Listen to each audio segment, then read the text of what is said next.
నేను తృణీకరించబడుతున్నా, అందరూ ముందుకెళ్ళిపోతున్నారు, నేను వెనకబడుతున్నా, నువ్వు కూడా పరిగెత్తు ముందుకి, బోర్లు పడుతూ. కానీ అవసరంలా.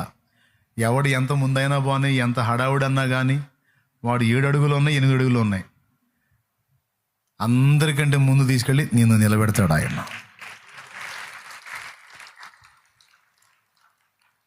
ఈ పిచ్చిదానికి ఎప్పుడు నన్ను కూర్చిన ఆలోచన, నా కార్యాలను కూర్చిన ఆలోచన, తన ఘనతను పట్టించుకోదు, గొప్పను పట్టించుకోదు, సంతోషాన్ని పట్టించుకోదు, తన తిండి పట్టించుకోదు, తిప్పలు పట్టించుకోదు, ఎప్పుడు నా ఆలోచనే.